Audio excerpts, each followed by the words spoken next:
ہم تو یہ کہتے ہیں کہ جمہوریت کا احترام جو ہے وہ بہت ضروری ہے. ٹھیک. اور جمہوریت کا احترام تب ہی ہوگا جب انصاف ہوگا اور جب میرٹ پر فیصلے ہوں گے. اور یہ جو سیاست کا جو ادارہ ہے اس کو آپ پنپنے کے لیے اس کو آپ جگہ دی جائے.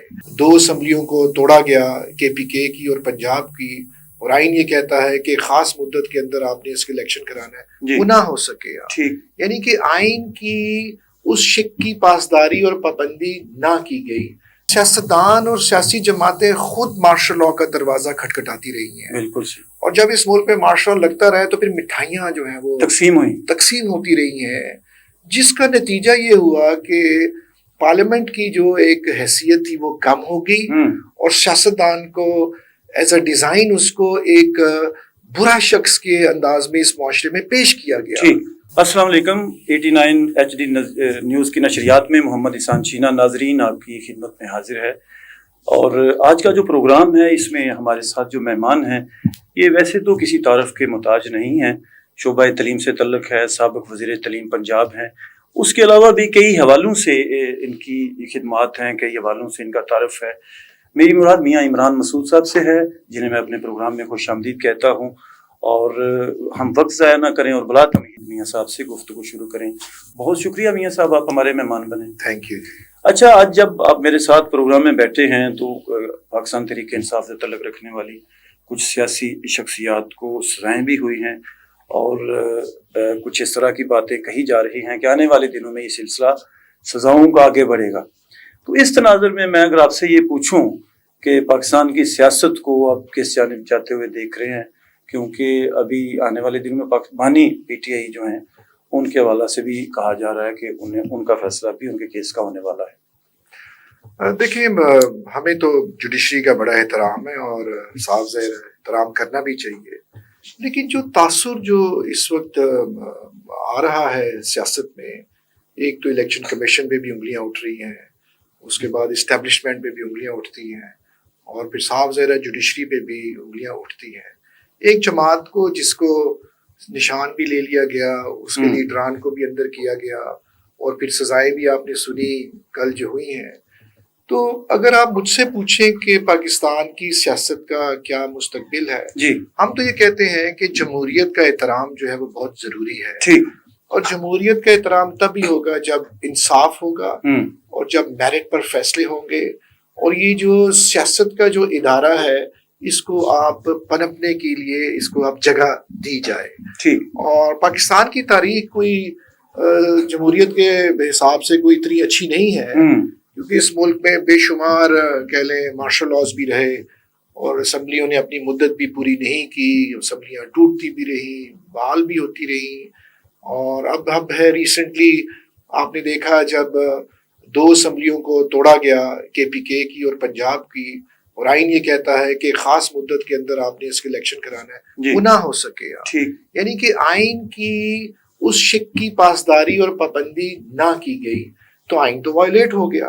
تو جب آئین وائلیٹ ہو جاتا ہے اور جب اس کی احترام نہ کیا جائے تو پھر نیچے ادارے جو ہیں ان کی کوئی اہمیت یا حیثیت پہ بھی انگلیاں اٹھتی ہیں. ٹھیک ہے، یہ جتنی آپ باتیں کر رہے ہیں یہ ہم اگر تھوڑا سا پیچھے جائیں تو 2-4 سال پہلے جب 2018 کا الیکشن ہوا تو اس دوران یہ ساری جو گفتگو ہے، یہ ساری اداروں کی جانب انگلیاں اٹھانے کا جو عمل ہے، یہ ہمیں مسلم لیگ نون کے مختلف رہنما جو ہیں ان کی طرف سے اظہار کیا جاتا تھا اور ہم ان کی باتوں میں سنتے تھے. تو کیا یہ ضروری نہیں ہے کہ ایک سیاستدان بھی جو ہیں وہ بھی اپنے اینڈ سے ایک کرائیٹیریا طے کر لیں؟